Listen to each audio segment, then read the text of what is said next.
Corona కారణంగా మరణాలు చోటు చేసుకుంటూ ఉండడం ఆందోళన కలిగిస్తోంది. అయితే ఇది ఎంత ప్రాణాంతకం, గతంలో వచ్చిన 3 వేరియంట్ల మాదిరి ఇది ఎంత ప్రాణాంతకం అని. నిజానికి 2019 చివరిలో కరోనా వ్యాధి చైనాలో ప్రారంభమైంది. అప్పట్లో మనం అనుకున్నాం ఇది ఎక్కడో చైనాలో ఉంది అంట అని. అనుకున్నంతలోనే ఢిల్లీకి వచ్చింది, ఆ తర్వాత తెలుగు రాష్ట్రాలకి వచ్చింది. వేలాది మందిని పొట్టన పెట్టుకుంది. ప్రపంచవ్యాప్తంగా లక్షలాది మంది కరోనా బారిన పడి మరణించారు.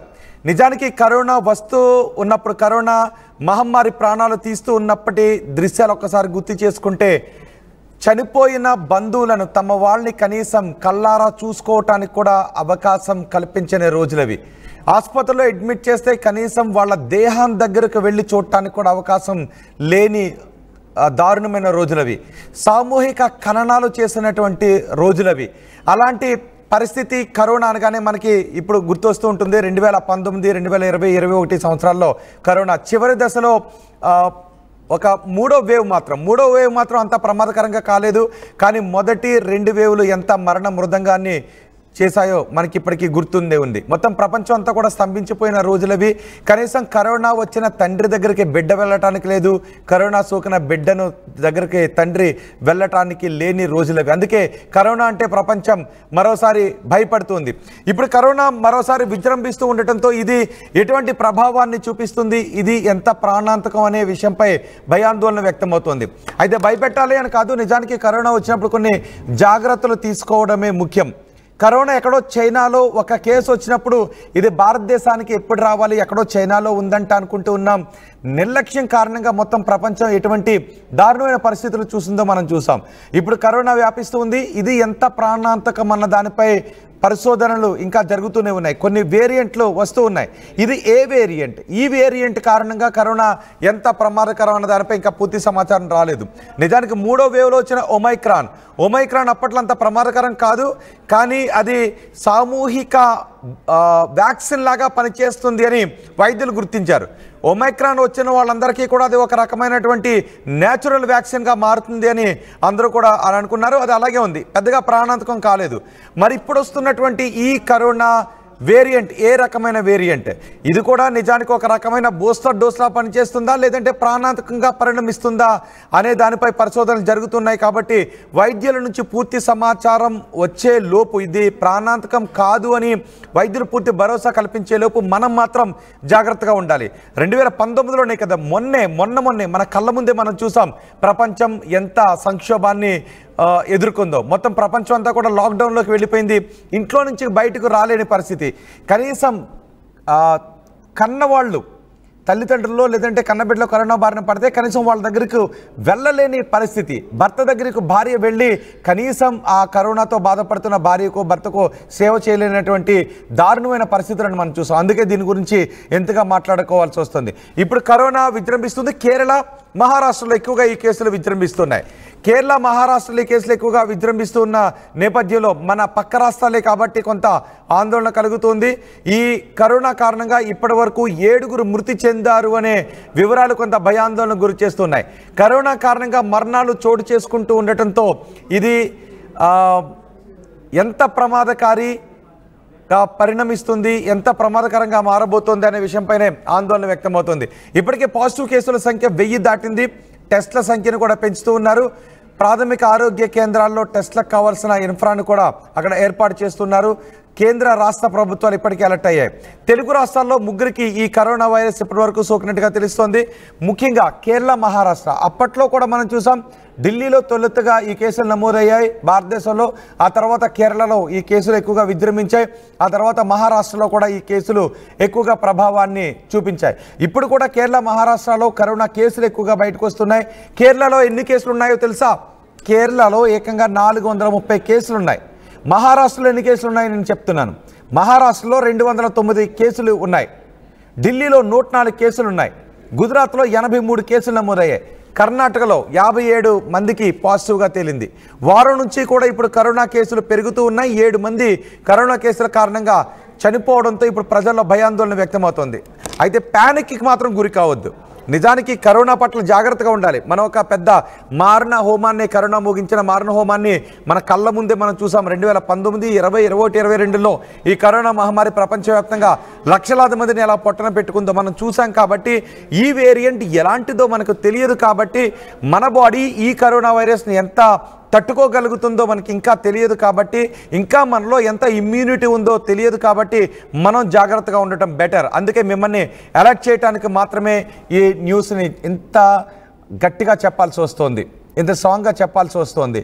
ఎందుకంటే జాగ్రత్తే మనల్ని ఈ కరోనా బారి నుంచి కాపాడే అవకాశం ఉంటుంది. సోషల్ డిస్టెన్స్ని పాటించడం, మాస్కులు ధరించడం, ఒకవేళ తుమ్ము దగ్గు లాంటివి వస్తే మనం ఇలా చేయి పెట్టుకొని దగ్గడం, కర్చీఫ్ లాంటివి వాడుతూ ఉండటం, దగ్గు వచ్చినప్పుడు కర్చీఫ్ లాంటివి వాడుతూ ఉండటం, బయటికి వెళ్ళి వచ్చినప్పుడు చేతులను శుభ్రం చేసుకోవడం. గతంలో మనం శానిటైజర్ని వాడేవాళ్ళం, ఇప్పుడు వాటిని వాడడం. వీలైనంత వరకు సోషల్ డిస్టెన్స్ని పాటించడం, ఎక్కువగా జనాలు ఉన్న చోటికి వెళ్లకుండా ఉండటం, సాధ్యమైనంత వరకు అలాంటి పరిస్థితులను అవాయిడ్ చేయటం, ఇలాంటివి పాటించండి అని చెప్తున్నారు. అత్యవసర ఏదైనా ఇతర అనారోగ్య సమస్యలు ఉన్నవాళ్ళు అత్యవసరం అయితే తప్ప ఎక్కడైనా జనాల్లోకి, క్రౌడ్ ఉన్న చోటికి వెళ్లకుండా ఉండటం బెటర్ అని చెప్తున్నారు. అలాగే కరోనా వ్యాప్తి చెందుతున్న రాష్ట్రాల నుంచి కానీ, కరోనా వ్యాప్తి చెందుతున్న దేశాల నుంచి కానీ వచ్చినట్లయితే వాళ్ళు కొన్ని రోజులు హోమ్ క్వారంటైన్లో ఉండటం బెటర్ అని చెప్తున్నారు. అంతేకాదు లక్షణాలు ఉంటే, కరోనా లక్షణాలు ఎలా ఉంటాయి? స్మెల్ పోతుంది, ఒళ్ళు నొప్పి ఉండే అవకాశం ఉంటుంది, గొంతు గరగర అనే అవకాశం ఉంటుంది, గొంతులో దురద ఉండేటువంటి అవకాశం ఉంటుంది, ఒళ్ళు నొప్పులు, చిన్నగా జ్వరం వచ్చే అవకాశం ఉంటుంది, కొంతమందిలో ముక్కు కారుతూ ఉంటుంది. ఇలాంటి లక్షణాలు ఉన్నవాళ్ళు హోమ్ క్వారంటైన్లోకి వెళ్ళడం, టెస్ట్ చేయించుకోవడం బెటర్. ఒకవేళ కరోనా పాజిటివ్ వచ్చిందంటే ఎటువంటి ప్రమాదకరం కానీ శ్వాస ఇబ్బందులు లేకపోతే హోమ్ క్వారంటైన్ కావడం, డాక్టర్ని సంప్రదించి డాక్టర్ పర్యవేక్షణలో మెడిసిన్స్ తీసుకోవడం. మరి ఇబ్బందిగా ఉంది అంటే డాక్టర్ ఒకవేళ అడ్మిట్ కావాల్సి ఉంది, అవసరం ఉంది అని చెప్తే అడ్మిట్ కావాల్సినటువంటి పరిస్థితులు ఉంటాయి. కాబట్టి మీలో లక్షణాలు ఉంటే టెస్ట్ చేయించుకోండి, డాక్టర్ని సంప్రదించండి.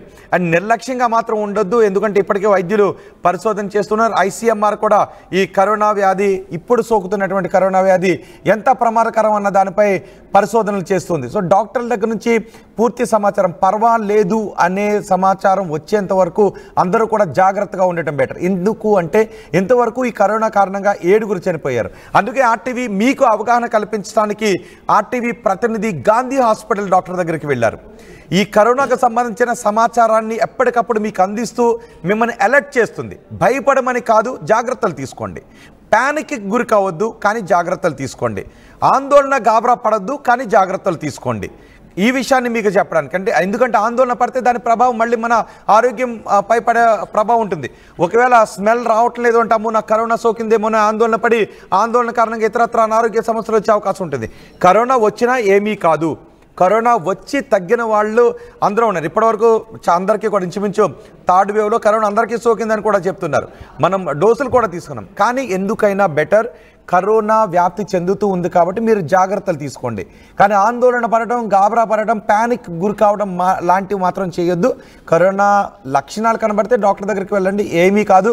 ధైర్యంగా ఉంటే, సంబంధిత మెడిసిన్స్ తీసుకుంటే, మంచి ఫుడ్ తీసుకుంటే, ప్రోటీన్ ఫుడ్ తీసుకుంటే కరోనా మనల్ని ఏమీ చేసే అవకాశం లేదు. ఇమ్యూనిటీని పెంచుకోవాలి.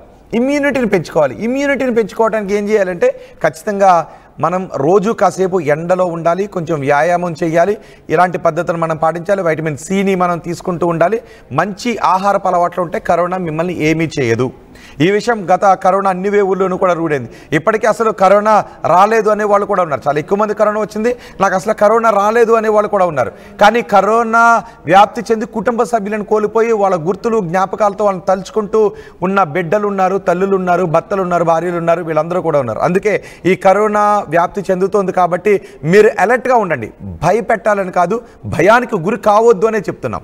భయానికి గురి కాకండి, కానీ అలర్ట్గా ఉండండి, జాగ్రత్తగా మాత్రం ఉండండి. మేము ఒక డాక్టర్ దగ్గరికి వెళ్ళాం.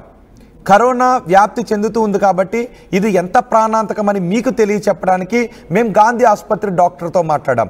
గాంధీ ఆసుపత్రి డాక్టర్ ఇప్పుడు మీకు అందించబోయే విషయాలు చాలా చాలా ఉపయోగపడే విషయాలు. ఒకసారి ఆ డాక్టర్ ఏం చెప్తున్నారో మీరు చూసి దానికి అనుగుణంగా ఈ కరోనా వ్యాప్తి చెందుతున్న కాలంలో మీరు జాగ్రత్తగా ఉండండి. ఇప్పుడు నేను డాక్టర్ ఏమన్నారో మా ప్రతినిధి శిల్ప మీకు వివరించబోతున్నారు. Kiran Madala, Gandhi hospital doctor Kiran Madala corona వ్యాప్తి గురించి, తీసుకోవాల్సినటువంటి చర్యల గురించి మాట్లాడారు. RTV మీకోసం ఆ వివరాలను అందిస్తోంది. దేశవ్యాప్తంగా కరోనా కేసులు మరోసారి పెరుగుతున్నాయి. కేసులతో పాటు డెత్ రేట్స్ కూడా ఇప్పటికే అఫీషియల్గా 2 అయినట్లు కూడా అఫీషియల్గా ప్రకటించారు. ఇంకోవైపు కరోనా మాత్రం ఎండమిక్ స్టేజ్కి చేరుకుంది, ఇది చివరి ఘట్టానికి చేరుకుందంటూ కూడా ఒకవైపు నిపుణులు అంచనా వేస్తున్నారు. దీని గురించి మనతో మాట్లాడడానికి Gandhi hospital critical care medicine విభాగానికి సంబంధించినటువంటి డాక్టర్ కిరణ్ మదాల గారు ఉన్నారు, వారితో మాట్లాడదాం. సార్, ఇప్పటికే కరోనా కేసులు పెరుగుతున్నాయి, చాలా మంది ఆందోళన చెందుతున్నారు. ఎండమిక్ స్టేజ్కి వచ్చిందని చాలా మంది అంచనా వేస్తున్నారు. నిజంగా ఎండమిక్ స్టేజ్కి వచ్చిందా?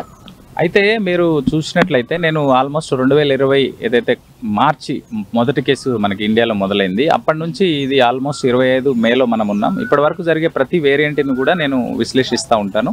అది మన విశ్లేషణతో పాటు ఈవెన్ ఎక్స్పర్ట్స్తో కూడా నేను డిస్కస్ చేసుకుంటూ ఉండి ఒక ఒపీనియన్ ఏర్పాటు చేసుకుంటా.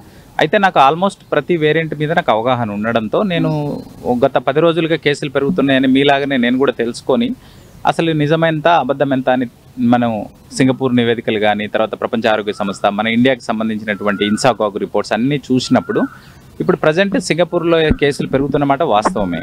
ఆ కేసు యొక్క వేరియంట్స్ని చూసినప్పుడు NB181 అనేది ఉంది. మన దగ్గర ఏదైతే కేరళ, మహారాష్ట్రలో అప్పుడప్పుడు నమోదవుతున్న కేసుల సరళిని చూసి వాటిని విశ్లేషిస్తే మన దగ్గర ఉన్న వేరియంట్స్ వేరేగా ఉన్నాయి. JF791 అని, తర్వాత XCG వేరియంట్స్ అనేది ఉంది. సో ఇక్కడ ఒకప్పుడు ప్రపంచమంతా ఒకటే వేరియంట్ అనే పరిస్థితి నుంచి ఈరోజు ప్రాంతానికి ఒక వేరియంట్ అనే దశకి మనం చేరుకున్నాం. ఈవెన్ JN1 తర్వాతనే అసలు ఏ వేరియంట్స్ కూడా వేరియంట్ ఆఫ్ ఇంట్రెస్ట్గా కాకుండా వేరియంట్ అండర్ మానిటరింగ్ దశలోనే ఉన్నాయి. అక్కడ ఆ తర్వాత ఏర్పడిన 20 వేరియంట్స్ ఏవి ప్రమాదకారి కాలేదు, మనకి అనుకున్నాము కాలేదు.